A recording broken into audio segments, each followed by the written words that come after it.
Latter-day Saints often take pride in the fact that their church leaders don't receive a paycheck for their work. But Christians believe it is a church's responsibility to care for the financial needs of church leaders. So, what does the Bible say about this issue?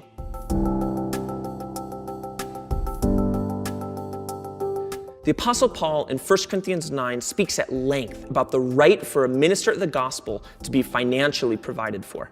He writes, "Or is it only Barnabas and I who have no right to refrain from working for a living? Who serves as a soldier at his own expense? Who plants a vineyard without eating any of its fruit? Or who tends a flock without getting some of the milk? Do I say these things on human authority? Does not the law say the same?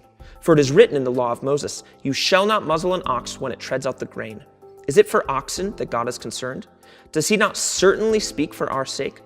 It was written for our sake, because the plowman should plow in hope, and the thresher thresh in hope of sharing in the crop. If we have sown spiritual things among you, is it too much if we reap material things from you?"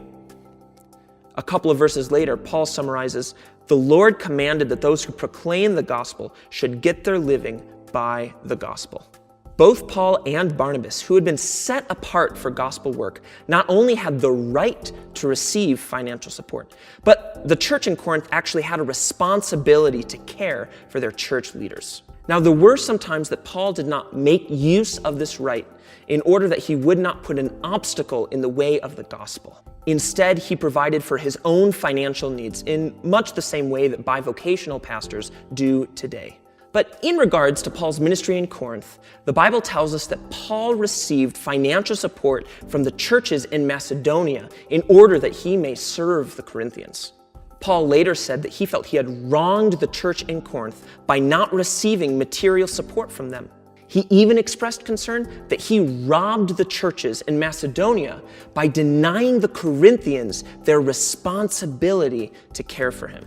And when Paul did make use of this right, it was never for amassing worldly wealth, but so that the gospel could continue on unhindered. The apostle actually quotes the law of Moses to prove that Scripture affirms this very principle. In the law, when an ox was working in the field, it was allowed to eat its share of the crop while it worked. Paul then argues that if an ox may receive benefit from its labor, how much more ought a minister of the gospel receive a material benefit for his work? Paul appeals to the same idea in his first letter to Timothy as well. The Apostle Paul records the command to, "Let the elders who rule well be considered worthy of double honor, especially those who labor in preaching and teaching. For the Scripture says, 'You shall not muzzle an ox when it treads out the grain,' and 'the laborer deserves his wages.'" In the New Testament, the term elder refers to the office of pastor or bishop. So Paul is instructing Timothy to consider the elders who rule well worthy of double honor. Double honor then refers to providing church leaders financial compensation for their work in preaching and teaching. In other words, Paul is specifically instructing Timothy to be generous with church leaders. And likewise, missionaries also should be supported by their fellow Christians. Jesus even states at one point that the material needs of those proclaiming the gospel should be cared for by those whom they serve. When sending out the disciples to proclaim the coming of the kingdom, Jesus tells them, "Remain in the same house, eating and drinking what they provide, for the laborer deserves his wages." So, when speaking of pastors who are devoting their time to ruling and preaching and teaching, both the teachings of Jesus and Paul agree that the church has a responsibility to care for their material needs. Galatians 6:6 says, "Let the one who is taught the word share all good things with the one who teaches."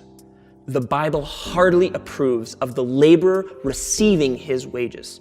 While this right certainly has been abused by some, it ought not negate the fact that those who proclaim the gospel should get their living by the gospel. All things considered, it is right for a church to bear the responsibility of caring for church leaders' material needs.